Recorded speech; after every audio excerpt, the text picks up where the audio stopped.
Welcome back. It's How to Play Guitar, and you probably, I'm hoping, if you've landed on this series, been given a new guitar or you're kind of beginner level or you're just starting off. I've done a couple of videos so far about how to tune the guitar, which is very important, worth checking out. And also just some early chord patterns to learn the D, C9 and G that we did before.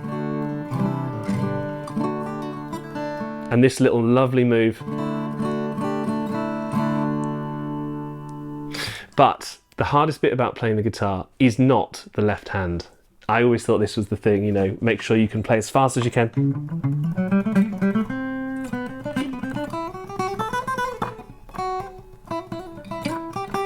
It's not the left hand that's the problem, it's the right hand that's the issue, and getting this up to speed is really, really tough. So I'm just going to give you a couple of little tips and tricks here with the picking hand.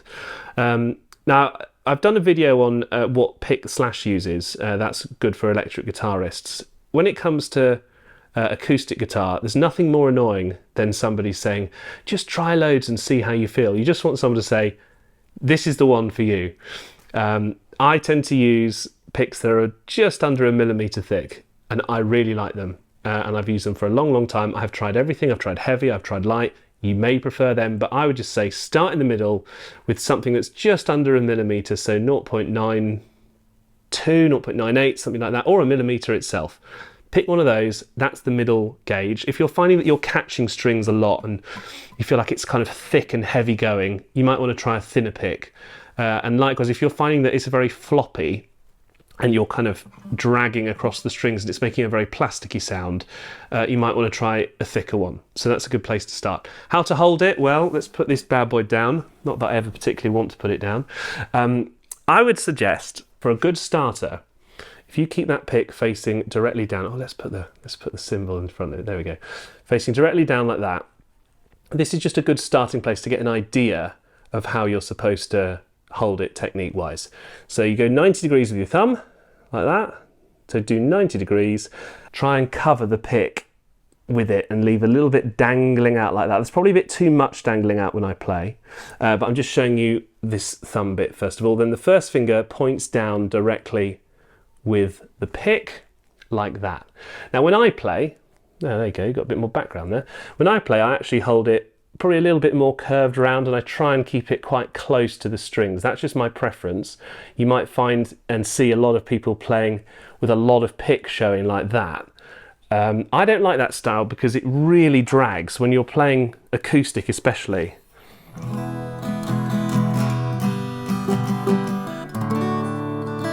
I find it hard to control the guitar when you're so far away with the pick, whereas if you're nice and close like this, if you're kind of keeping it pretty tight up, as long as your fingers aren't touching the strings.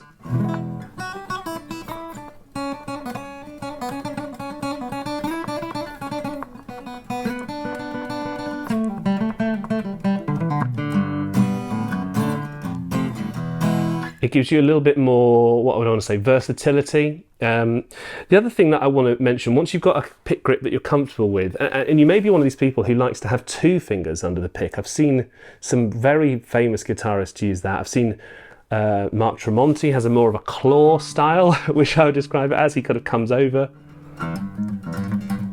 which is totally cool. Like people, you know, if you can play quick, it doesn't really matter.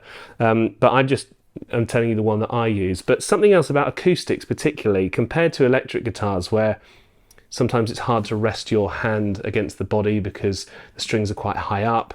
On this acoustic, for example, when you're playing fast, you can actually rest your hand pretty much on the bridge here where those little pins are. You can rest your hand there and you're going to be able to get quite a lot of speed going.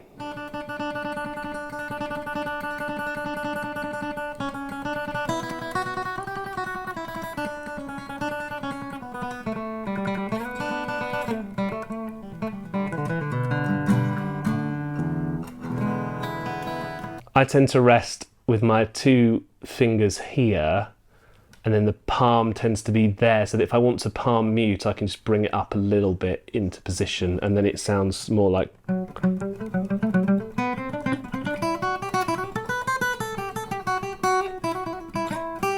little bit less clear, but a bit more muted. This is the normal sound.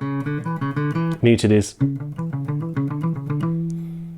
just keeping it all kind of under control, nice and close together, minimal movements. I think it's not really laziness, although you can think of it like that, but the kind of lazier a picker you are in a sense, the better. You don't want to be doing great big up and down motions.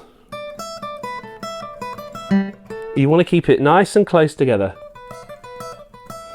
So minimal movement is good, especially if you're doing alternate picking.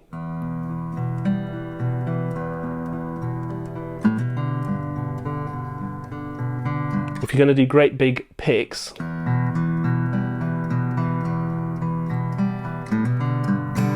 going to get difficult. I know I'm throwing a lot of tips at you here, but these are just some of the things that I've found really useful. And this is the final one. I think this is probably the most important one.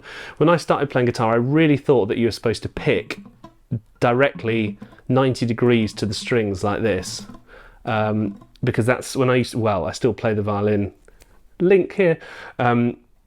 You're supposed to have a straight bow, but with guitar playing, it's not really desirable to pick straight down the neck. It's more common to see people pick in this kind of across diagonal pattern. And it took me a long time to work out why, but it's for things like the angle of the pick being across like this gives you more bite. It also allows you to play harmonics a lot easier because your thumb can drag across the string like that, rather than hitting it straight down. You can't do it as easily. That's why I find the slight angle actually quite useful for my technique. But anyway, hope that's useful. Happy picking, and we'll see you in another part of this series for beginners where we're just kind of getting to grips with the guitar, a few little tips and tricks on things that you can play just to kind of get up and running.